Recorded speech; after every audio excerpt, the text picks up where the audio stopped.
country folks can survive. Because you can't starve us out and you can't make us run. Those Whitney old boys raised on shotguns. We say grace, we say man. All right, here we go. We're going to roll right into our first class. I'm excited for this one. Many of you have seen Caroline speak here twice before. Some of you might know that they have actually moved to the Kansas area because of Midwest preparedness in many ways.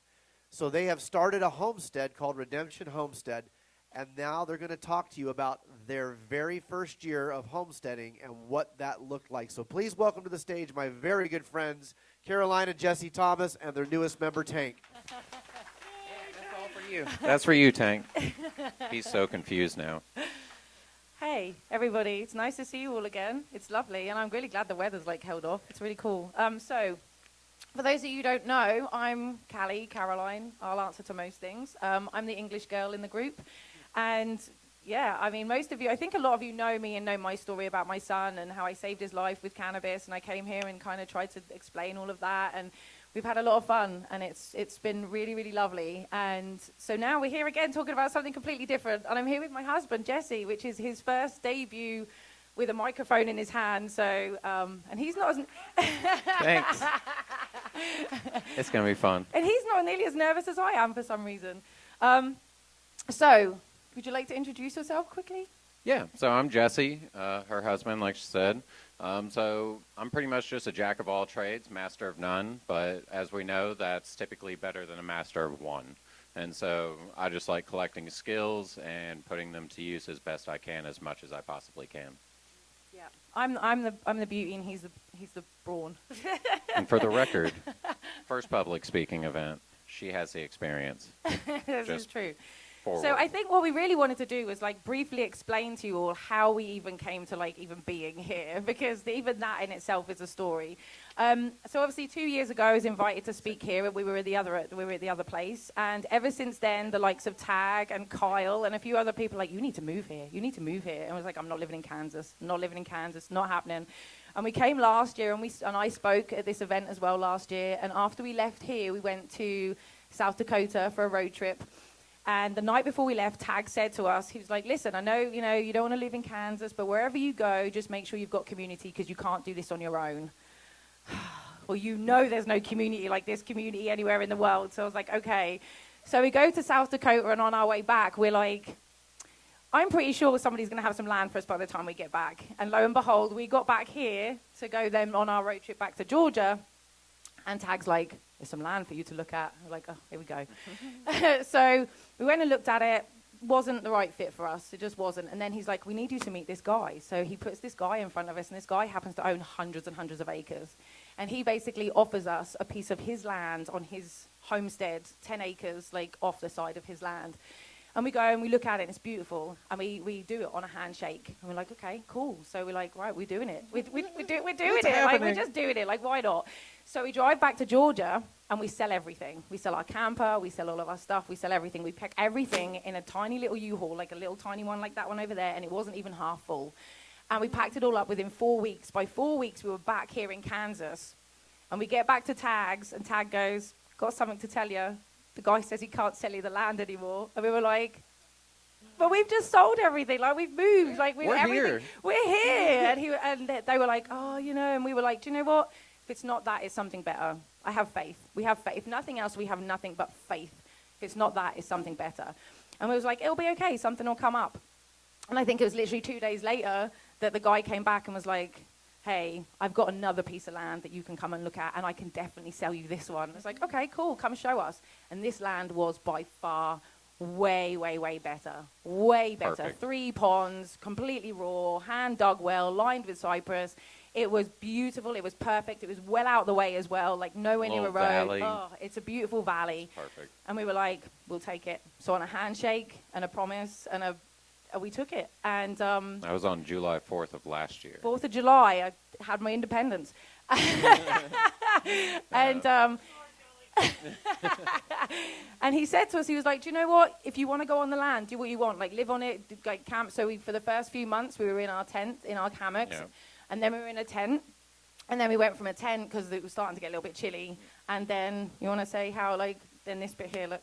And then that bit? Yeah, oh, this is your name here, look. My name? Okay. So that's how that works. There's prompts and everything. This is good. This helps me.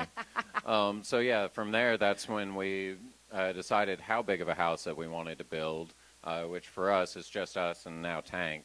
And so we didn't go super big, but it gave us the opportunity to build our own home with our own hands from the ground up, all the way from the foundations up to the roof. And that experience in itself was just extremely pleasing and just a lot of fun, and like definitely highly recommend. Choosing where we wanted it as well, I was like, I want a view of the pond.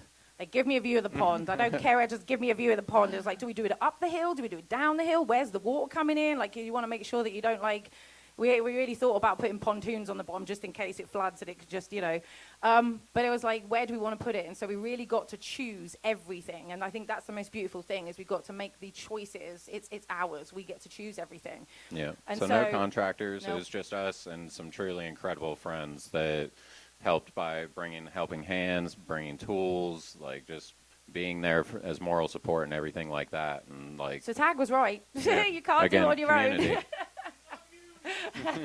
Kyle definitely turned up and helped us as well. You call a community day and everybody's there and you're like, oh my God, all these people turn up and they're there pushing your walls up and putting roofs on. And yeah, it's crazy when you go from doing it on your own and all of a sudden you're like, oh, I have to delegate to like 10 to 15 people, and it's like, all right, got this, and just like dun dun dun dun.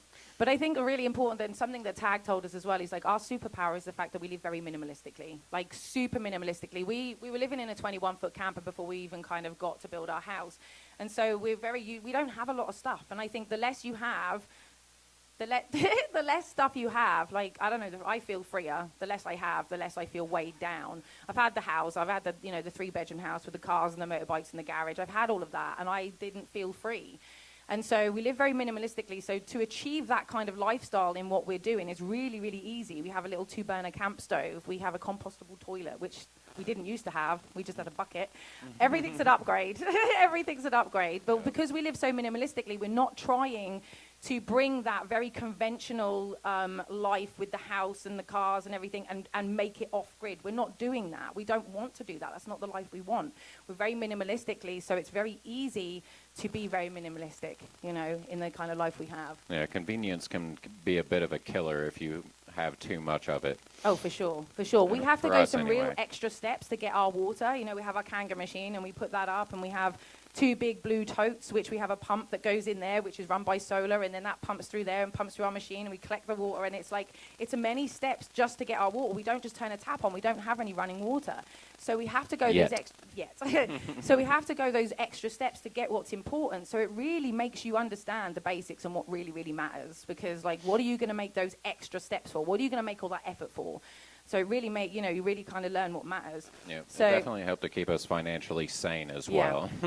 Yeah. Oh, yeah, for sure. And keep us focused on what we want, This is your bit now. Oh, that's my bit? Hold on. There. All right. Tank. Don't do it. He's a tank. You're going to have to He hold lives up it. to the name. So before starting the project, it was always the question of, do we really need this right now? Like, stopping just to take a moment, take a breath, and ask, is this something that we really need at this moment in time? And if it wasn't something that was dire, then we kind of put it to the back burner and we prioritize those things that we really needed to get done to build those systems out slowly.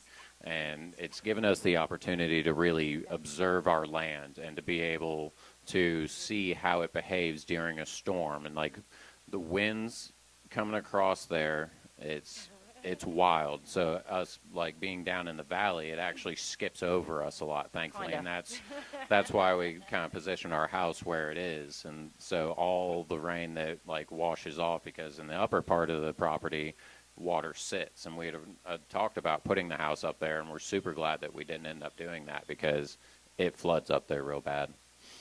So what we focused on this year, on the first year, no animals, no garden yet.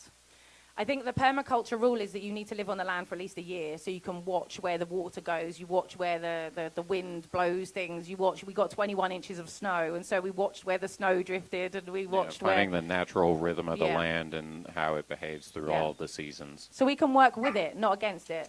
You know, we don't want to have to be like pushing ourselves uphill and working against the land. We want to work with the land, and you can only do that if you spend the first year looking and going, oh. And we were really pleased because that back pasture that we have, man, that flooded. That was like, we went up there in our feet and we was like, oh, glad we didn't put the house here. Good move. Like, and we saw that actually after that first winter that we had put the house in a perfect place. Like, we were like, we managed to do that real well. We're like, yeah, well done, us. Yeah. But we, you know, being on the land for a whole year, you do get to see the seasons, and we see where the sun comes up at different places. And so giving that, you know, we get to focus on the foundations while we're there, because we have no garden, we have no animals. We get to focus on the foundations, which is looking after our physical, our mental, emotional, and spiritual. You know, we have to get resilient in those places. We can be really resilient with our canned goods, and we can have all our ammo and stuff, but if we're not resilient, spiritually resilient, especially when times get really hard, if you just crumble and you fall to pieces because you don't have any faith, you know, or things just get hard and you don't know how to cope with that, that's one of the really important things you need to look at on your foundationals as well, is to actually, you know, get your mind and spirit and all of that very, very resilient. And I think that's really important. Yeah, I definitely agree with that. Like, honestly, since moving to Kansas and having our own property, I've cried more in that time period because I was actually in a place where I could process a lot of old traumas and stuff like that. And that really has freed me a lot in the sense that I'm no longer holding on to that. And I'm able to take that energy and repurpose it into our land and into our house and everything like that. And so it just has that extra bit of energy to it and that extra bit of potency. I think the true alchemy really came as well. This is why we called our farm or homestead or whatever we're going to call it Redemption Valley, because it's definitely been a place where, you know, beforehand when we lived in Georgia, we've always been like in other people's places. We've always had other people like nearby, or it's always been, you know, we've rented rooms or, you know, been in driveways or whatever it is. It wasn't ours. There wasn't ours, yeah, it wasn't ours. And so how can you fully process? But we were able to really process lots of stuff that we've gone through and turn that pain into purpose and actually repurpose it and build a house with it. You know, like all of that energy and everything, it's like now we have somewhere for that energy to go. That you put down foundations and you start building, and that energy that you have actually goes into your home. And this sounds a bit weird, but he actually put blood, sweat, and tears, like physically blood, sweat, and tears. Intentionally put blood on every corner of the house. Every single corner of the house, and was like, this is mine, this is mine. And he was actually speaking to his grandmother, and his grandmother, this is where the name came about, his grandmother, he was speaking to his grandmother about certain things in his life and everything, and then how he's been treated by his own family, and, you know, he's an outcast in his family. And his grandmother said, you know what, this is your redemption. This land is your redemption. And he just like, so it was like, here, there's the name. Yeah. But it is, you know, if you can get your own piece of land and you can start taking what you've been through in your life and you can repurpose that and you can put it into something purposeful, then you really are transmuting, and that's true alchemy. So, and that's very, very important for us to do that. Where are we now? You've moved me. Oh, there we go. So the raw real tide. So we built with borrowed tools, stubbed them optimism, and snacks as a reward system. Didn't we, Kyle? We didn't always have the right tools, but we had the will. And that was another thing. It's like, you know, if you want to wait until you're ready, you are never going to be ready. I promise you that. Like if you're like, oh, no, I need all of this, and I need this, and I need this, and I need this before, you're never going to get there. Just do it.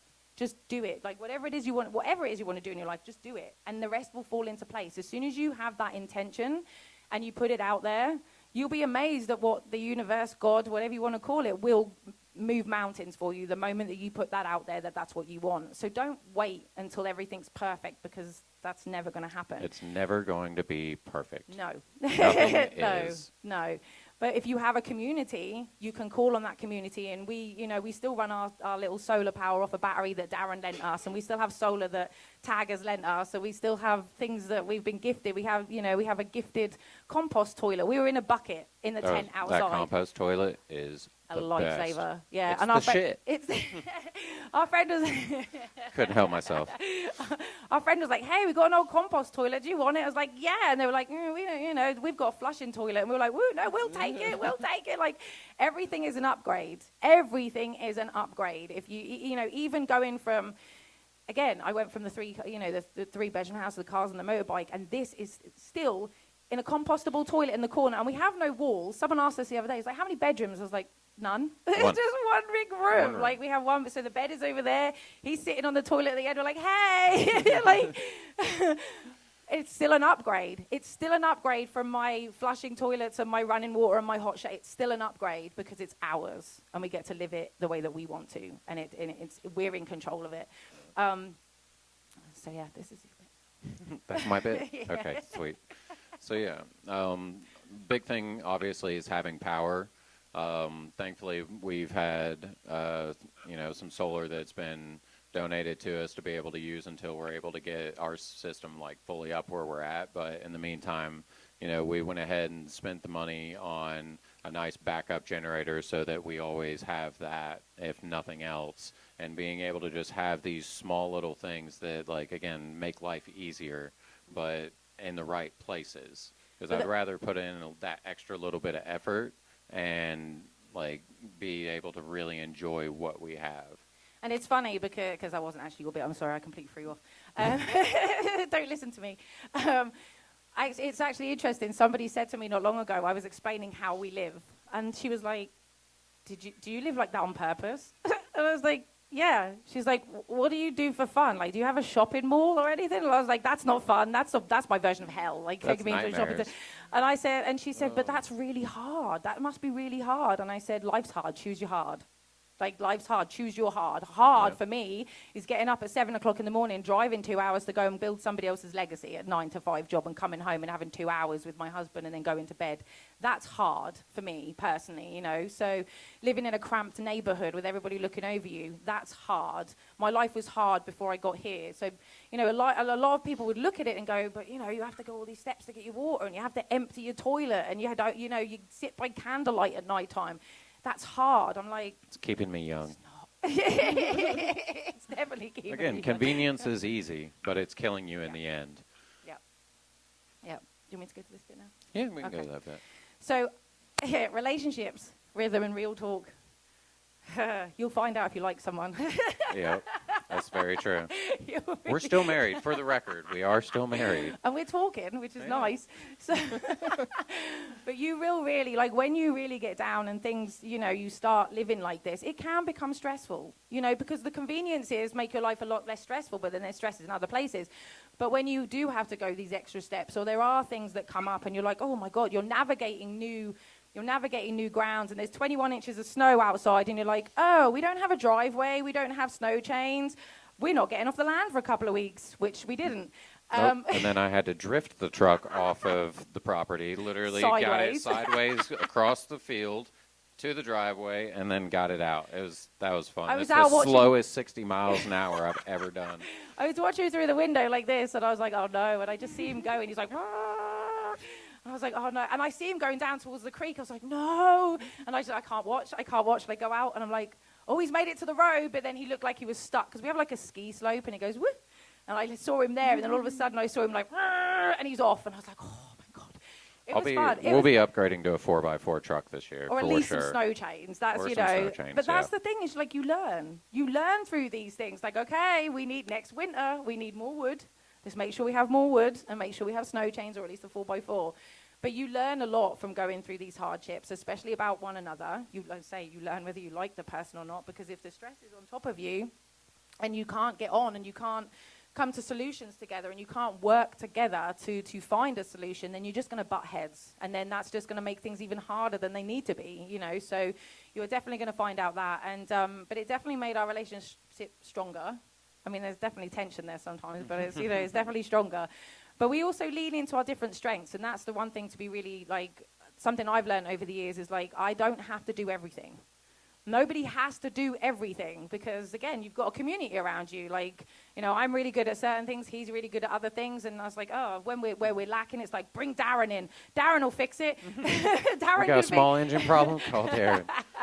But it's always somebody. And so leaning into your strengths and saying, well, I'm not going to try and decorate the house because I'm no good at that. I'll go over here and I'll build this and you do that bit. And just know that cohesively you bring, it's the yin and the yang. Like, it's really important to have that balance. And I think don't want to go off on a tangent, but it's really important to but I probably will. It's really important to still honor that male and female energy. We're male and female for a reason, and there's masculine and feminine for a reason, and we work very well together. There's no I don't need to be a man. I've been there, I've done that, honestly. I was very masculine for most of my life, and now I'm in a dress looking like Stevie Nicks, and I'm very happy about it. But there was a time where I was very masculine, and I felt I had to do everything because I did. I don't have to be like that anymore. I can just honor myself as the feminine, and I'm the nurturer, and I create the tea blends, and I go out and I plant the herbs, and I'm doing all of that while he's doing the heavy lifting and the blue jobs, emptying the toilet. I'm not allowed to empty the toilet, and I'm happy about that. I don't want to empty the toilet. I'm not allowed. Like, if he sees me doing it, it's like, what are you doing? Don't steal my job. So we have our jobs, we delegate our jobs. This is your responsibility. This is your responsibility, and we hold each other accountable when those responsibilities aren't being fulfilled. We like, excuse me, it's overflowing. You need to. So it's. Yeah, that's kind of our we kind of try and check in with one another weekly and kind of have those conversations, because communication is the biggest thing, really, and knowing that coming from me. That's it's a thing. She knows. We're learning to communicate. Yeah, that's true. And not kill each other. But hey, that's part of celebrating the little wins. Because for me, my communication skills have come up tremendously. Otherwise, I probably wouldn't be standing here with a microphone in my hand. Yeah, this one didn't even learn to speak until he was 4 years old. So his communication, and I've really tried to encourage it. And so the fact that we've got the opportunity, when they asked us and they said, do you want to do a talk? And I was like, yeah, cool, I'll talk again. And they're like, well, we'd really like you and Jesse to talk. And Jesse's like, what? Excuse me? And I was like, yeah, come on, you can do it. You can do it. and always with the encouragement. Exactly. So resilience, as the real foundation. Our foundation wasn't concrete. It was resilience. Absolute resilience. And I do understand that, the things that I've been through, my experiences in my life, with my son and going through all of that treatment with him and man alive, it forged me. It absolutely forged me. And so I have a huge amount of resilience. So I understand that when maybe things happen, and again, people look at our lives and they're like, I couldn't live like that. I could not live like that. I don't know how you live like that. And I was like, this is easy for me. This is nothing. When you've been in a hospice and your kid's been given 3 days to live and you're there and you've planned a funeral with a 14-year-old, this is easy. This is nothing. Give me something hard. But it's, resilience is really, really important. And again, you can have all the ammo, you can have all the canned goods, you can have all of that. But if your house is not in order and you're not resilient on every level with your faith, all of that ammo, it's going to outlive you, so you really need to work on that resilience and mental, staying clear-headed in chaos. That's really important. And you're not going to be perfect. It's going to happen. We lose our marbles every now and again. We go outside and we scream a little bit. And yeah, I love splitting wood when I get to that point. It's like, okay, I'm going to go split wood by hand now, because there's nothing better than just laying down some hammer. And it's purposeful. Again, it's taking that energy and it's putting it into something purposeful. Now that wood is going to heat our home. And it was split because he was angry. So go outside and turn it into something, turn it into something productive. And then emotional, feeling the hard days without quitting. There's no quitting. If you're in there, you can quit. You can go back to your 9 to 5 and you can go back to your normal life, but I guarantee you won't like it, especially if you experience the freedom that we are experiencing. There's no way in the world. Quitting is not an option for us. So, and then the physical, showing up even when you're sore. You've got to get up. And especially, and I do understand as well, because we don't have animals, we don't have that responsibility as of yet, so we can be a little bit more blasé about it. And I do know that when you've got animals and things like that, you've got to get up. They're not feeding themselves. Your plants aren't watering themselves. You've got to have that. You've got to get up and you've got to go, even when you don't want to. And then spiritual resilience is staying rooted in purpose. Why are you doing this? What is your purpose here? What made you want to do this in the first place? Don't ever forget your why. Sorry, I nicked your bit. It's okay. But yeah, so it's a factor of practice those hard things on purpose. Because once you're carrying that water, splitting that wood, doing all of those things and unplugging, and just kind of unplug from your normal, day-to-day life and really connect with your land, connect with your projects, and really just kind of dig into that and choose it. Because ultimately, what other choice do you have besides just do it and get it done? Again, anchor your why. Write it down. Keep it visible. Write it down somewhere. Because of those days when it's this. I don't want to do this anymore. This is too hard. It's like, well, why did you? And we can very often lose that kind of focus on the why we do it in the first place. That can become very like, well, I don't care why I'm doing this. It was like, you do, because this is why you chose this life. This is why you chose to come out of the system, you know, because the system isn't working for you. And so you saw that and realized that and wanted to come out of that system. So yeah, write down your why and make sure that you keep it visible to keep you kind of, not focus is not the word I'm looking for.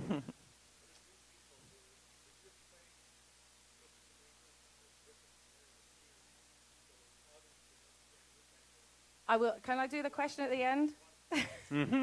I will. Thank you so much. I will do that. You remind me of that at the end, please. So practical ways that we create harmony, physically, practical ways.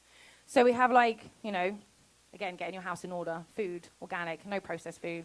Please don't stop feeding into the system, being a slave to the system by eating your processed food and drinking your Mountain Dew over there, Fred, and things like that. You know, it's like we have to make sure that, you know, for the 5 foundational building blocks of life, so food, you know, make sure that, and I actually written here, I heavily agree with Joel. If you're poisoning yourselves, you're a slave to the system. You know, you cannot get out of that system if you're continuing putting yourself in their hands by buying their poison. You're literally doing their dirty work for them. And you're doing it to yourself. So you have to really, you know, get the food, really sorted out.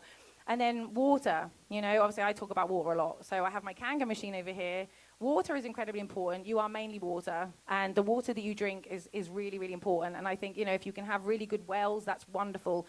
But we can go extra steps with our water. And for homesteading, I'd really urge any of you who's into homestead, if you want to homestead and you want to be completely organically homesteading and you want to look at regenerative farming and things like that, you need to come and look at this Kanga machine, because it's not just for drinking. This can replace all of your herbicides, pesticides. It can get rid of all of your bugs, and you can use it as root compounding, and you can adjust the pH.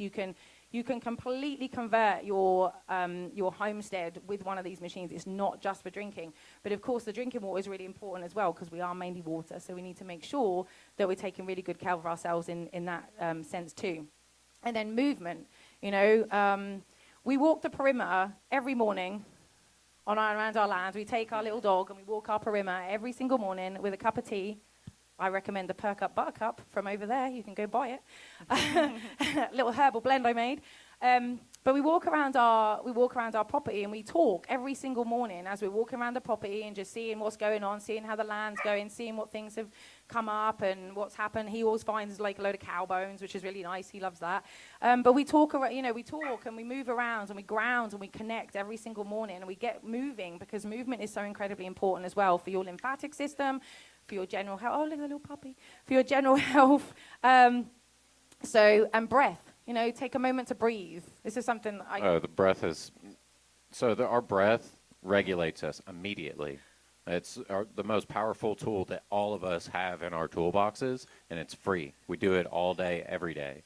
But if you can become aware of what your breath is doing, you can start regulating your nervous system, start regulating your heart, everything like that, and it really just helps to bring you back into that centered place. Yeah. And faith. I think, you know, faith, I think of all of those, I think faith is the most important thing you can have. Because if you don't have faith that it's going to work out, or if you don't have faith that you're going to be okay, or if you don't have faith that, you know, if it's not this, it's something better. If you don't have the faith, you know, the man who thinks he can and the man who thinks he can't are both right.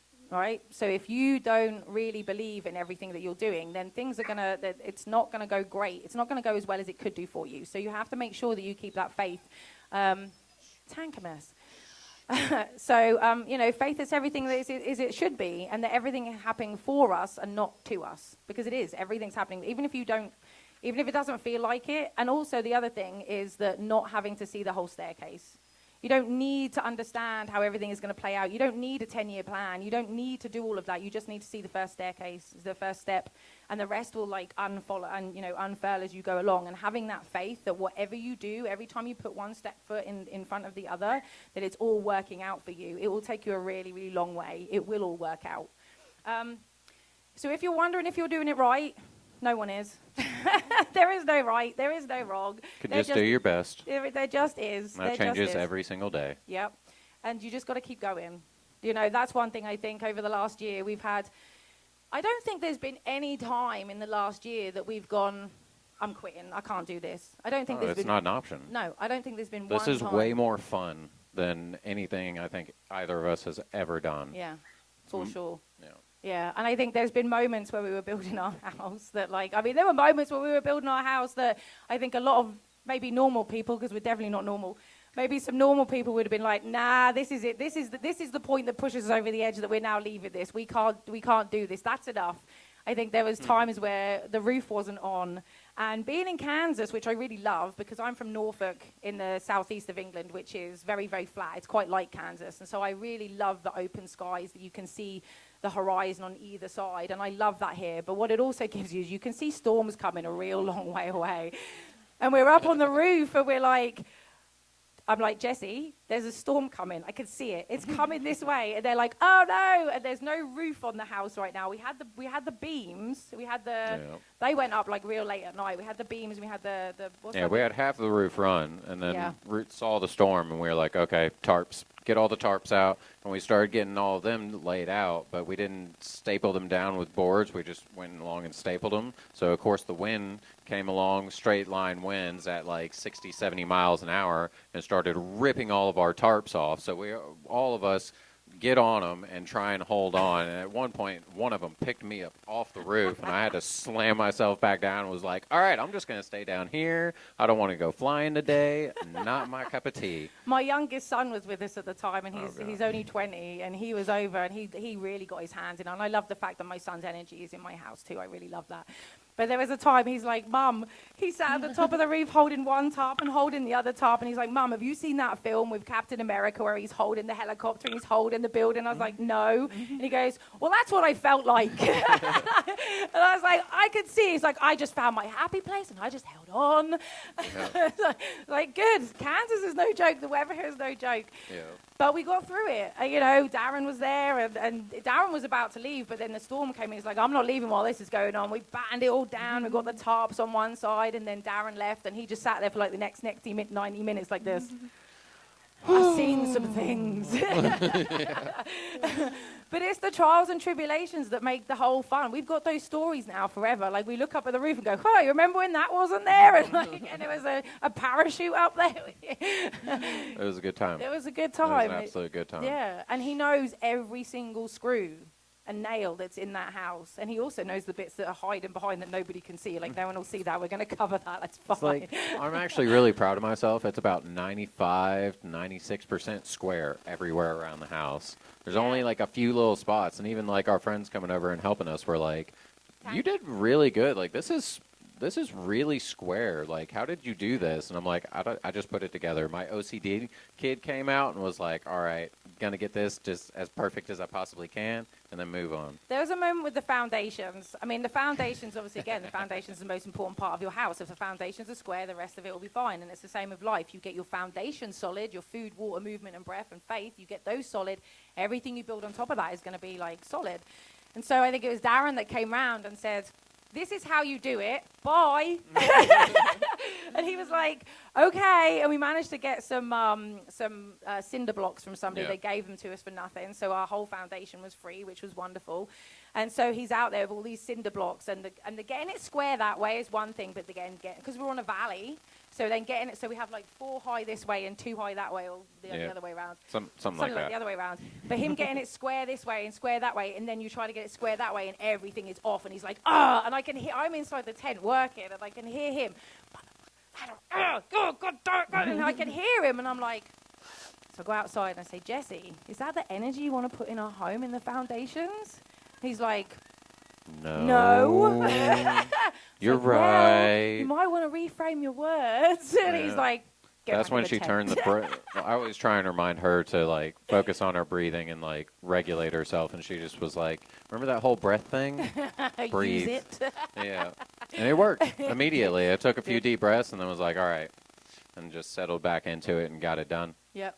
Yeah. It was a good time. And then, I think when they were building the house, I think it was Mike was like, this house is really square. Like, you've done a really good job on this. He's like, yep, took me a while, but I did it. And it's a really proud moment. And that's something that I think Jesse has really struggled in his life. Like, he grew up in a family that never told him that they were proud of him, and I think a lot of us grew up in a family like that. And so he found it really hard to find that pride within himself. And he stood in the house one day and everything was up. And, we still don't have any walls. All our, we can see all our installation. That's the one. Yep. We can see all of that, and we're still on a little 2-burner camp stove. And, we have a bed and we have a dresser and we have, furniture that people have lent us and that we've picked up, at the thingy store. And, so we put it together bit by bit. We live very minimalistically still, and we still, it's glamping effectively. But he stood in the house, and I said to him, I was like, look at what you did. Look at what you did, be proud of this. This is something, you've achieved something that nobody else in your family has achieved. And, you've achieved something that not many people do get to achieve. Most people would look at our lives, including yours too, the way you live, they would look at our lives and go, nah, nope. And they'd walk away. They wouldn't even attempt it. So the fact that we're here and we've done what we've done over the last year, and every time Tag comes around, he's like, you're winning. He'll look at him, walk past, and goes, proud of you. I'm like, what for? And he goes, you're winning. I said, I'm always winning. He goes, but not everybody is. And I was like, you're right, and it's something to, look at your small achievements. The small achievements that you make every single day in your life are the ones that build up to the big achievements. Don't wait to see the big achievements, because you're not going to see them if you don't even see the little small achievements that you do every single day. And even if that means that you got out of bed when you didn't want to, that's an achievement. Do your best every day, and it's going to be different every day. Sometimes my best is shocking, but it's still my best that day, and so it's still an achievement. Yeah. So we don't have any chickens as of yet, No. or garden, but again, that's kind of by strategy. The most important thing for us is the factor that this home feels like us. And so that's our place, and that's where we're able to, escape the world in a sense, and no one really comes and bothers us. We're out in the middle of the country. We don't have a whole lot of cars going by and stuff, so we get to enjoy that peace and quiet and solitude, and have that choice of how we spend that time and energy and what we put it into, and the systems that we're slowly building over time to bring in the degrees of convenience that make our life easier, but still choosing each and every day to make sure that we keep ourselves focused on the end goal of just making sure that the home feels like us and keeping that heart-centered place. And so I think, it's really important to just start where you're at. Start where you are. Just start. You don't have to be great to start, but you do have to start to be great. So just start. She's full of those. I'm full of those. I'm full of these. Anyone who hangs out with her long enough, you will know that she has about 1 million mantras, and they work Kept me really going. well. Kept me going. Another one is the serenity prayer. God grant me the serenity to accept the things I cannot change, the courage to change the things I can, and the wisdom to know the difference. Don't waste your time on things that you can't control. There's no point, honestly. And it's even going in the conspiracy world, which I have foil under here, is that, I can't stop them spraying. I can't, but I can make sure that I do my best by drinking my Kangen water to try and flush anything out of my body that they are spraying on me. I can't control what they're going to do in Congress, but I can control what I do every day. I can control my life, and I can, so I focus on the things that I can control, and I no longer give my energy. I don't get involved in politics. I no longer give my energy to anything outside of my control. I focus on my community, and I focus on me, because I think that's what we need to go back to. We need to go back to the very tribal, small communities. We're not meant to know what's going on in the world. We're not meant to know everything about everybody. It's too much for us as human beings. And so I think if we focus on us, because the only thing you can change in your life is you. You can't change. I can't change him. He can't change me. I can only change myself. We've tried. It didn't work. I have tried. And all I can do is I can just change me, and hope that is an incentive, or at least that I then inspire him to also change, so that we rise together. And I think that's the most important thing. And that will have a ripple effect out into the community. Of course, it's going to do that. Yeah, we all have a choice on how we show up in this world, and we try and choose better and better every single day. Well, we try and choose the hard things that make us grow, because if you're not growing, what are you doing? If you're not growing, you're dead. What are you doing if you're not growing?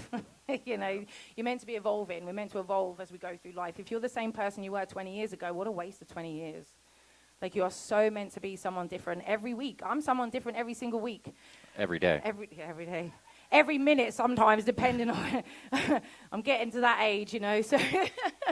That's all right. You got stuff for that. I do. In there, I have stuff for that too. So, yeah, keep it simple. Root in resilience and build a life worth waking up to. You know, build a life. I think I saw a meme many years ago, and it was like, you know, build a life you don't have to escape from. Build a life you don't have to go on vacation to get away from. Build a life that you want to get up to every day, that just brings you happiness and joy, and that you really appreciate and love, and that you did, and it's yours, you know.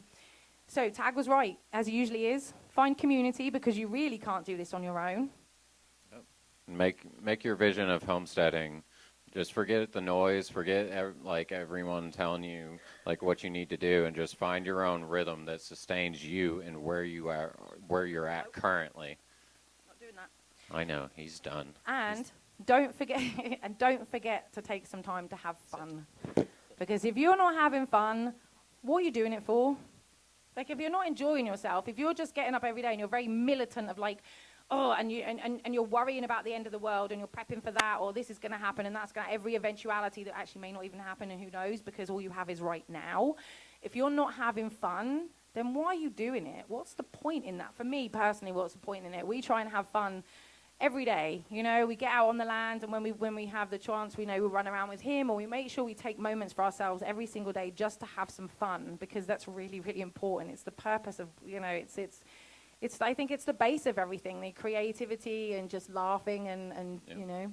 Yep, laughter and joy. Yeah, well, Goes a long way. Laughter's a really, really good medicine. So And also, I think an important thing is stay authentic to yourself. Yeah. Like, don't try and be something you're not, or be someone that you're not. Like, be yourself, and like just honor that factor of like, I'm going to do this my way, because again, it's yours. No one can tell you otherwise, and just have fun with that. Which is interesting, because when we came into the community, I mean, even when I came here 2 years ago and Tag asked me to speak, I was like, what am I going to, I do cannabis events. Like, I talk at hemp, like, I talk outside Parliament. I talk at the UN in Geneva. You know, what am I going to speak to? I don't know what to say to these people. And I got here and I was like, oh, I get it. Okay, now I see why I'm here. And I say to Tag a lot, I'm like, you know, we're a little bit weird, we're a bit woo-woo, you know, we bring that, and I say, and Tag's like, you bring something to this community that nobody else brings, and that's the point of you being here. And that's the thing is, you know, be authentically you, and you will then find your purpose within your community, because again, as you build the community, there's going to be someone that does everything, and someone has to bring the woo-woo, have to bring the circus to town every now and again. Right. But we really want to thank everybody who has helped us to get this far, because honestly, we could not, genuinely, very sincerely, we could not have done. I don't even think. I mean, we could have, but I think we'd still be in a tent. Yeah, we would not be anywhere No. near as far as we've No. gotten without everyone that has had the influence and given us the support that we needed to be able to make this transition. Yeah. And again, even just having that faith within ourselves to know, like, we can do this, and we just got after it.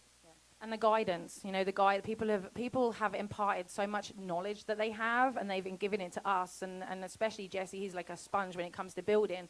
And then we've saved so much money because like my willingness to just listen to those folks around me and learn from their expensive mistakes and not make the same ones that they did, because there's people that have kind of gone in front of us. So it's almost like a little track where like we came in on the ass end of things, and so we had people that were at varying steps in front of us. So we were like, okay, well they're at this point, and we can learn from them. And like by going and also participating and helping them build out their setups, it gave us that kind of insight and experience and knowledge, and like made us have different kinds of conversations that allowed us to really like fine tune exactly what it was that we wanted to do with our place. Yeah, skill sharing has been absolutely incredible. And we wouldn't have been able to, we would have made a lot of mistakes, a lot of very expensive mistakes, had we not had someone go, you probably don't want to do it like that. And it's like, oh, really? Why not? And they're like, because such and such. You go, oh, I never even thought of that, because you don't know what you don't know, right? So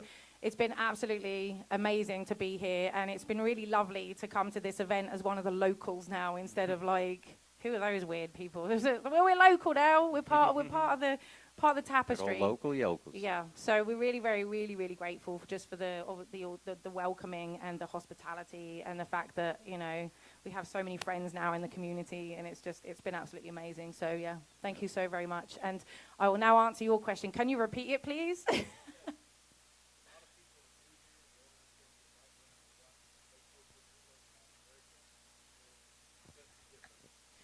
So the difference between so I get asked a lot, actually, you know, do you prefer it here or do you prefer it in England? So I'm like, I prefer it here. I'm free here.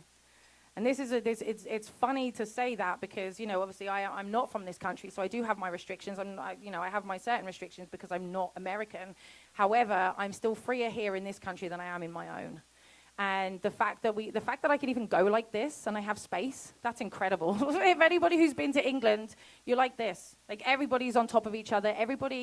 Americans are so, especially in the countryside, Americans are very generous and very loving and very open and very trusting. In the UK, I grew up in the rural countryside.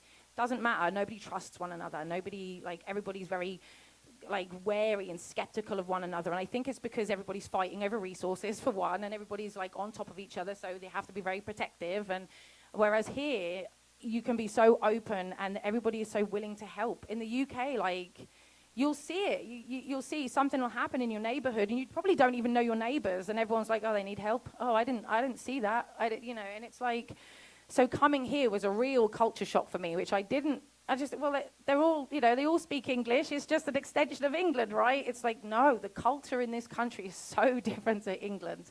And I have made my choice to stay in this country probably for the rest of my life and put down roots here because I love this country so very much.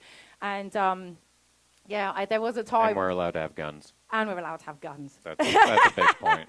which is definitely a thing. So I've said this for a very long time, actually, even when I was in England, and I have a lot of English people that argue with me about this. And I've said, years ago, never give up your guns. Don't ever give up your guns because, I come from a country where we're not allowed to have guns. And I can tell you now, it doesn't take down the gun crime. We just stab each other. It doesn't stop people hurting one another. And so I really kind of hone, don't give up your guns. Don't let them take them. But in terms of, being in this country, I think I wouldn't be able to have 20 acres in England. It's $150,000 an acre in England if you can find someone that'll even sell it to you. So absolutely not could you do this kind of life. And there's so many restrictions. I love the fact that when I come to this country, I can take my kayak and I can just put it in a creek and I can just go down the creek.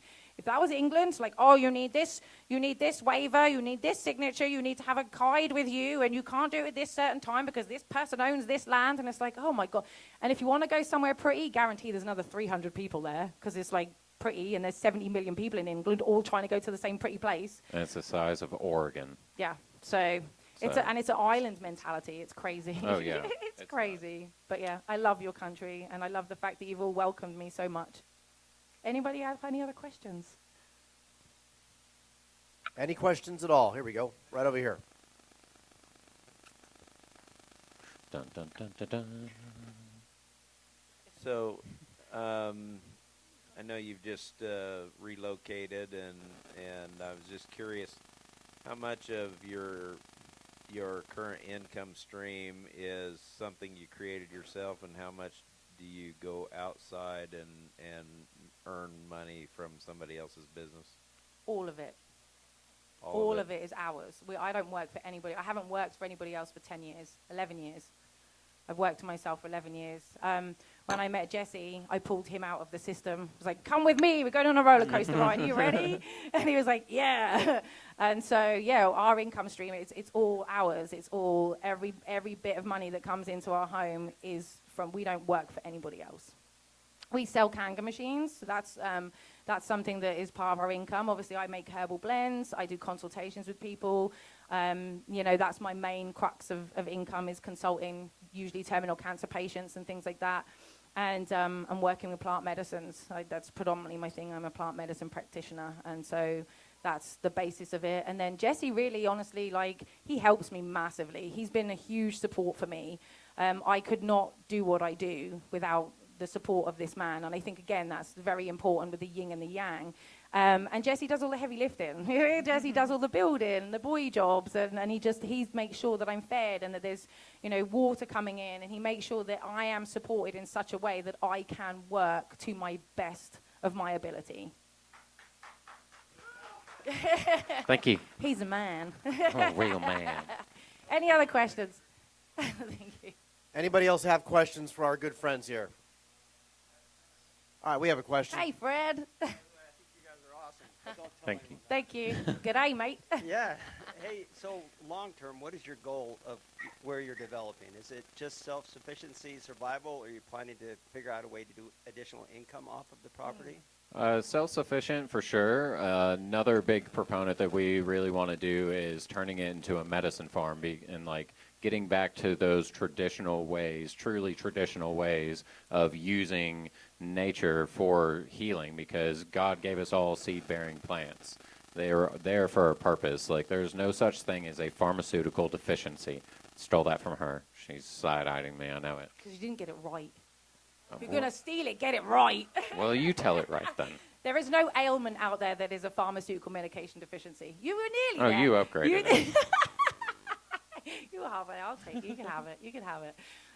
But yeah, I think that's what we ultimately want to do. We understand that we're probably not going to have a huge amount of animals because that's not our role in our community either. Our role in our community is medicine people. That's what we do. We bring, forever there's always people knocking and say, hey, have you got something for this? What can I have for this? Or even yesterday, Kiri nearly, chopped her finger off and I'm like, I got something for that, and I'm there. And that's predominantly the role that I see for us in our community is the medicine people. And so that's what we're going to predominantly focus on, is making sure that we can grow. It's making sure that we can grow all of the medicine and be self-sufficient in that manner, because then you can barter. Again, we don't have to do everything. I don't have to grow the cows and the sheep and the chick. I don't have to do all of that.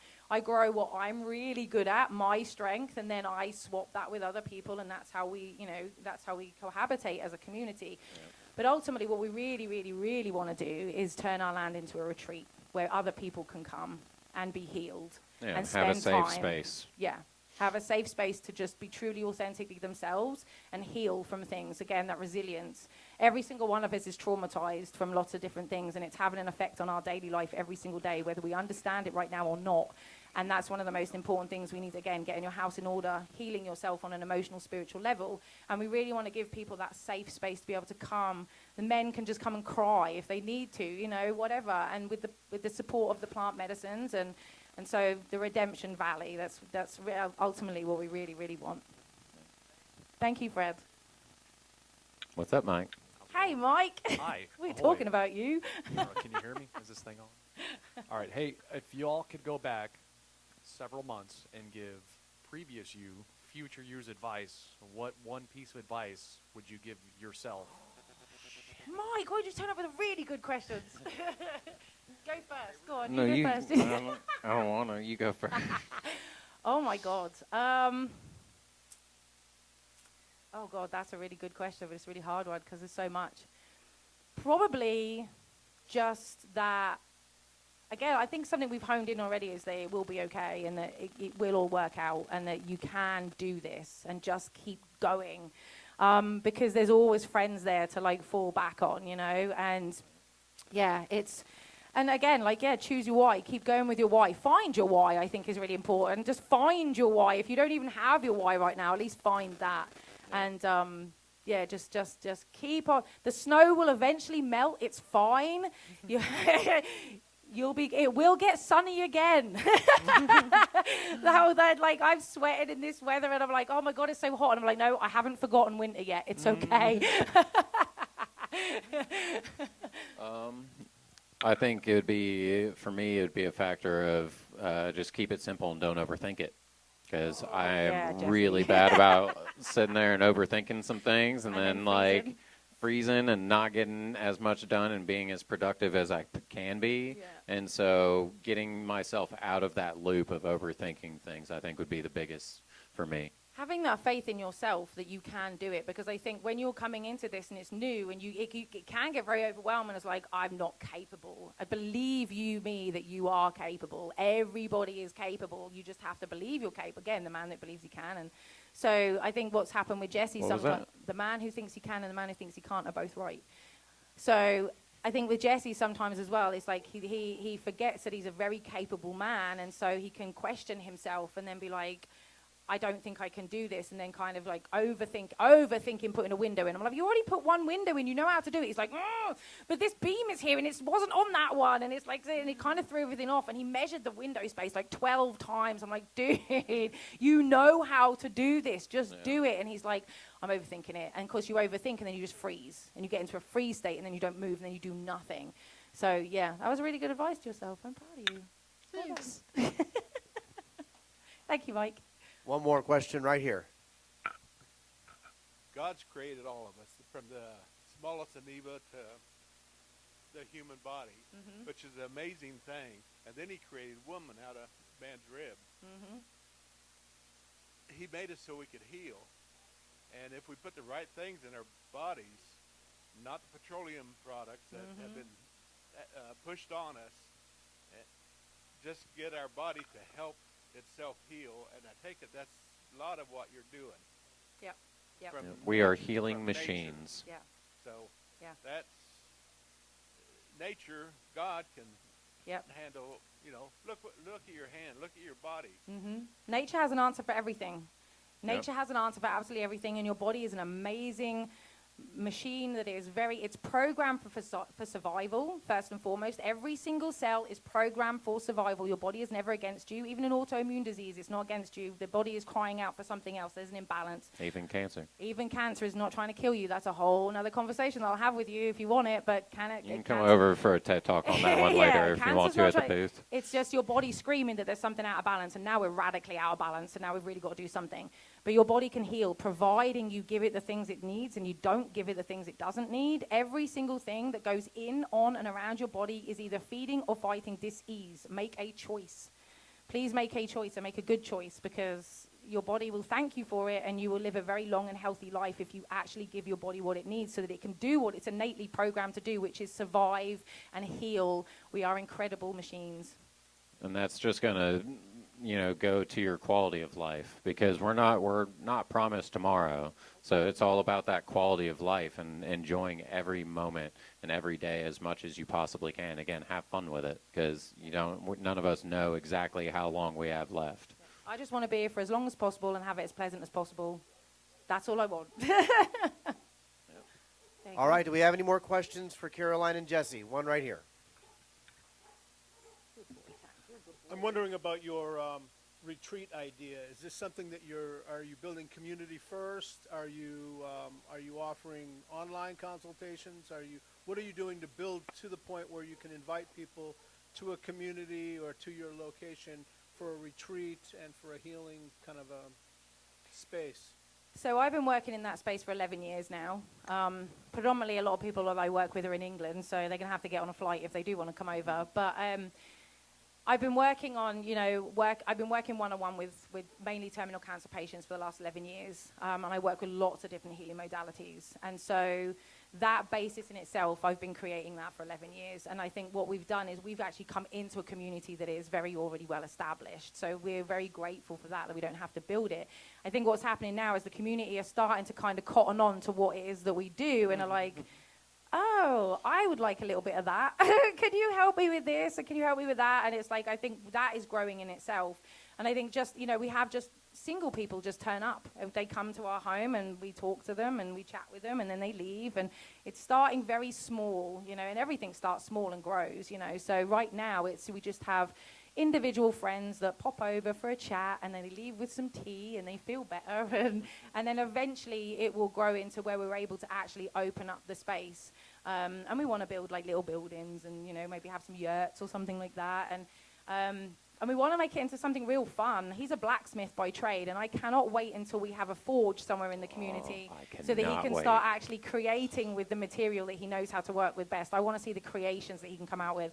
And we want to build a whole area that's almost like there'll be art installations in the trees, and it'll be a little fairy forest kind of thing. It'll be different, that's for sure. It'll be very different from what everybody else has in the community. It'll be functional and entertaining and pretty. Yeah.